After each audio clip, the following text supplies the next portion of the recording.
આજે આજે આપણી સામે જે લખાણ છે ને એ ખરેખર મગજને કસરત કરાવે એવું છે.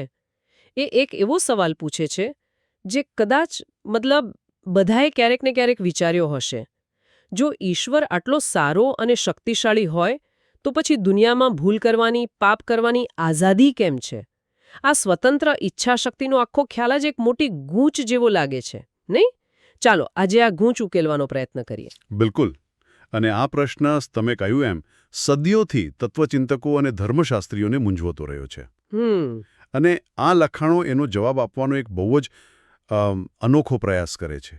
એ કહે છે કે સ્વતંત્ર ઈચ્છાશક્તિ એ માત્ર કોઈ ભેટ નથી જે ઈશ્વરે આપી દીધી, પણ એ એક આખી પ્રક્રિયા છે, એક સફર છે, જેનું એક નિશ્ચિત અંતિમ પરિણામ છે. ઓકે, તો આજે આપણું મિશન એ જ છે. આપણે એ સમજવાનો પ્રયત્ન કરીશું કે આ લખાણ સ્વતંત્ર ઈચ્છાશક્તિ, પાપ, મૃત્યુ અને ઈશ્વરની અંતિમ યોજનાને એકસાથે કેવી રીતે જોડે છે. મને લાગે છે કે આ ચર્ચાના અંતે આપણને સર્જનના હેતુ વિશે એક તદ્દન નવો દૃષ્ટિકોણ મળી શકે છે. તો શરૂઆત ક્યાંથી કરીશું? સ્વતંત્ર ઈચ્છાશક્તિના મૂળ વિચારથી. હા, મને લાગે છે કે ત્યાંથી જ શરૂ કરવું જોઈએ.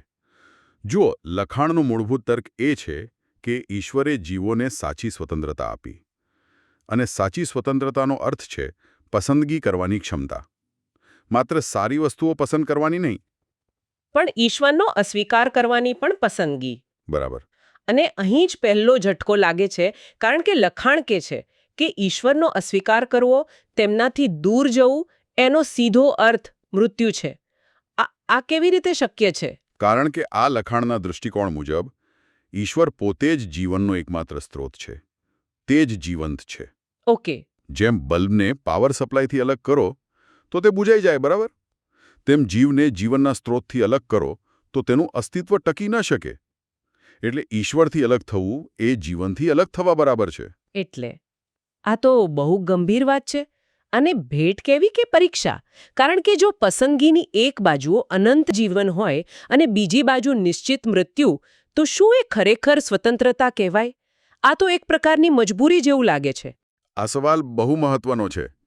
અને લખાણ દલીલ કરે છે કે આ મજબૂરી નથી, પણ વાસ્તવિકતા છે. જો ઈશ્વર એવા જીવો બનાવે જે તેમને છોડી જ ન શકે, તો એ પ્રેમ ન કહેવાય, એ તો પ્રોગ્રામિંગ કહેવાય. રોબોટ બનાવવા જેવું. હા, બરાબર. સાચા પ્રેમ સંબંધ માટે સામેવાળા પાસે ના કહેવાની પૂરી આઝાદી હોવી જરૂરી છે. ભલે પછી એ ના કહેવાનું પરિણામ ગમે તેટલું ભયંકર કેમ ન હોય. સમજાયું. પણ લખાણમાં એક વાક્ય છે જે મને ખટકે છે. એ કહે છે કે જ્યાં સુધી મૃત્યુની સંભાવના 0% ન થાય, ત્યાં સુધી જીવ ક્યારેક ને ક્યારેક ઈશ્વરની આજ્ઞાનું ઉલ્લંઘન કરશે. આ તો એવું થયું કે ભૂલ થવી નિશ્ચિત જ છે. તો શું એનો અર્થ એ છે કે ઈશ્વરે જાણી જોઈને એક અધૂરું સર્જન કર્યું? બરાબર. એ જ મુદ્દો છે. આ લખાણ મુજબ હા, સર્જન એ કોઈ એક ક્ષણમાં પૂરી થયેલી ઘટના નથી. જીવોને અસ્તિત્વમાં લાવવા એ સર્જનની શરૂઆત હતી, અંત નહીં. જ્યાં સુધી જીવો પાસે ઈશ્વરને છોડી દેવાની ક્ષમતા છે, ત્યાં સુધી સર્જનનું કાર્ય અધૂરું છે. આ આખી પ્રક્રિયા એ અધૂરા સર્જનને પૂર્ણ કરવા માટેની છે. વાહ! આ એકદમ નવો વિચાર છે. સર્જન એક ચાલુ પ્રક્રિયા છે. તો પછી આ અધૂરી પ્રક્રિયા પૂરી કેવી રીતે થાય છે? જો સ્વતંત્રતા મૃત્યુ તરફ દોરી જઈ શકે છે, તો આ જોખમમાંથી બહાર નીકળવાનો રસ્તો શું છે? લખાણ કહે છે કે જે રીતે જોખમ પસંદગીમાં છે, એ જ રીતે ઉપાય પણ પસંદગીમાં જ છે. જીવો ઈશ્વરથી વિમુખ થવાનું પસંદ કરી શકે છે, અથવા તો જીવંત એવા ઈશ્વર પાસેથી જીવન મેળવવાનું પસંદ કરી શકે છે. અને અહીં પુત્રની ભૂમિકા આવે છે, ખરું ને? હા, અહીં પુત્રની ભૂમિકા કેન્દ્રમાં આવે છે. પુત્ર એટલે કે ઈશ્વરનું બીજું સ્વરૂપ. તેમની ભૂમિકા શું છે? લખાણ મુજબ પિતાએ જીવો માટે પોતાના પુત્રનું બલિદાન આપ્યું. આ બલિદાન એક પ્રકારનું દૈવી રોકાણ હતું, જેના કારણે જે જીવો પોતાની રીતે કદાચ મૂલ્યહીન હતા, તે હવે પિતા અને પુત્ર બંને માટે અત્યંત મૂલ્યવાન બની ગયા. તેમના પર પ્રેમ અને બલિદાનની, એમ કહો કે, મોહર લાગી ગઈ. અને અહીંથી જ વાત વધુ રસપ્રદ બને છે. કારણ કે લખાણ કહે છે કે જ્યારે જીવો ઈશ્વરના આ નિસ્વાર્થ પ્રેમને સમજે છે, જે પુત્રના બલિદાન દ્વારા પ્રગટ થયો, ત્યારે તેમની સ્વતંત્ર ઈચ્છાશક્તિ સંપૂર્ણ બને છે. પણ આ વાત થોડી વિરોધાભાસી નથી લાગતી? જો ઈચ્છાશક્તિ સંપૂર્ણ થઈ જાય અને ઈશ્વરને નકારવાનો વિકલ્પ જ ન રહે તો શું એ સ્વતંત્રતા કહેવાય? ફરીથી એક ઉત્તમ પ્રશ્ન. અહીં સંપૂર્ણ થવાનો અર્થ ક્ષમતા છીનવાઈ જવી એવો નથી. એનો અર્થ છે કે જીવની ઈચ્છા અને ઈશ્વરની ઈચ્છા એક થઈ જાય છે. ઓકે, એક ઉદાહરણ આપીને સમજાવશો? ચોક્કસ. દાખલા તરીકે એક પ્રેમાળ માતા પાસે પોતાના બાળકને નુકસાન પહોંચાડવાની શારીરિક ક્ષમતા હોય છે, પણ તેનો પ્રેમ એટલો પ્રબળ હોય છે કે તે ક્યારે એવું કરવાનું વિચારશે પણ નહીં. તેની સ્વતંત્રતા છીનવાઈ નથી, પણ તેના પ્રેમે તેની સ્વતંત્રતાને સાચી દિશા આપી છે. સમજાયું. એ જ રીતે જ્યારે જીવ ઈશ્વરના પ્રેમને અનુભવે છે ત્યારે તે એટલો અભિભૂત થઈ જાય છે કે તે ઈશ્વરનો અનાદર કરવાનું પસંદ જ નથી કરતો. તે પ્રેમના નિયમનું ઉલ્લંઘન કરી જ શકતો નથી. આ બિંદુ પર જીવ પૂર્ણ થાય છે અને સર્જન પૂર્ણ થાય છે. અને જો આ પ્રેમને નથી સ્વીકારતા તેમનું શું?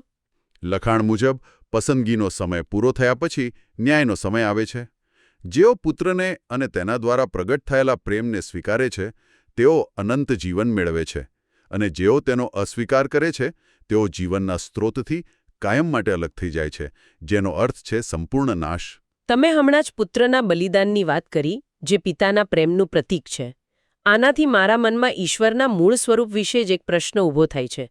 જો ઈશ્વર આટલા શક્તિશાળી અને સર્વજ્ઞ છે તો તેમને આવા જટિલ અને એક રીતે જોઈએ તો પીડાદાયક માર્ગની જરૂર કેમ પડી?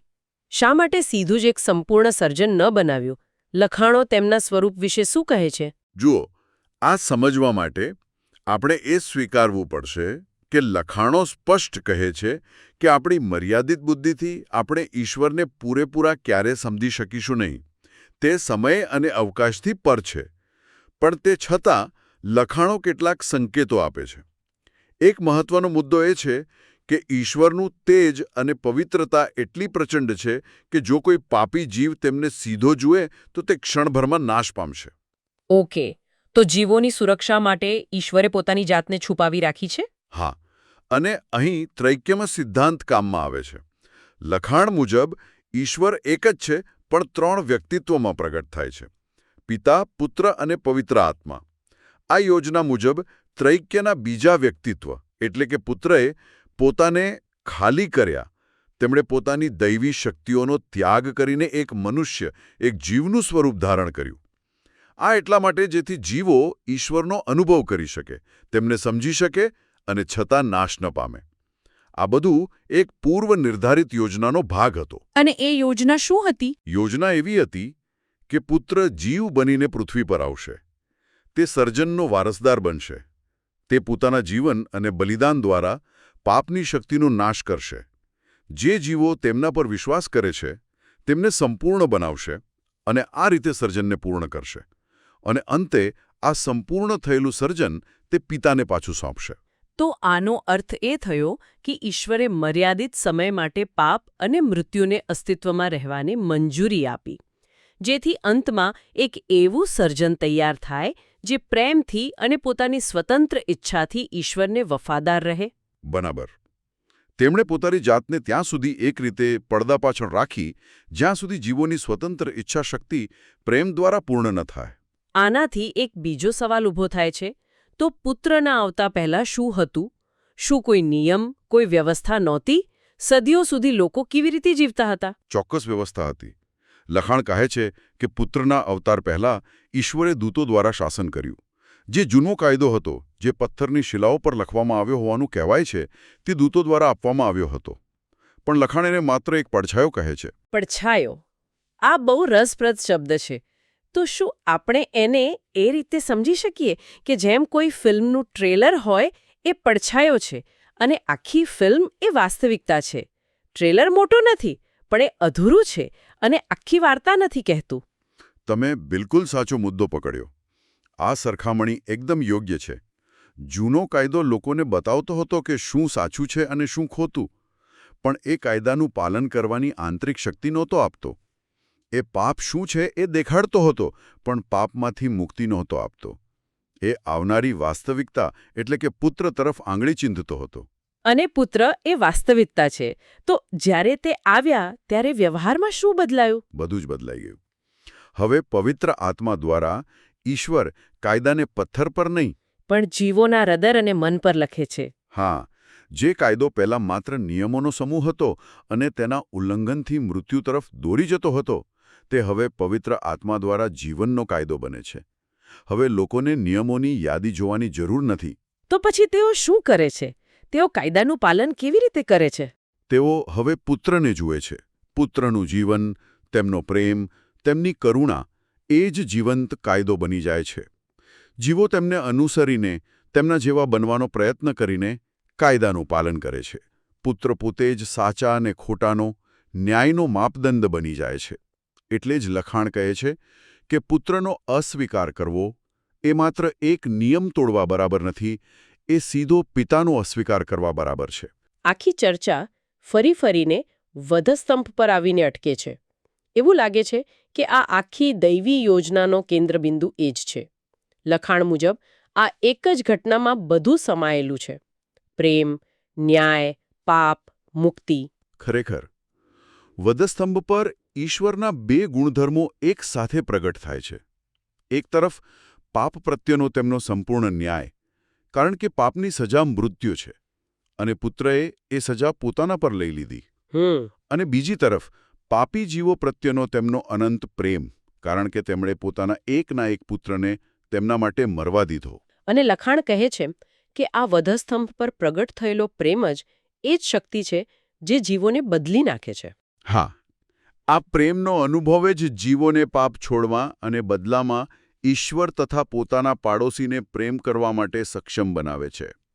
આ કોઈ બાહ્ય દબાણથી નથી થતું, પણ હૃદયના આંતરિક પરિવર્તનથી થાય છે.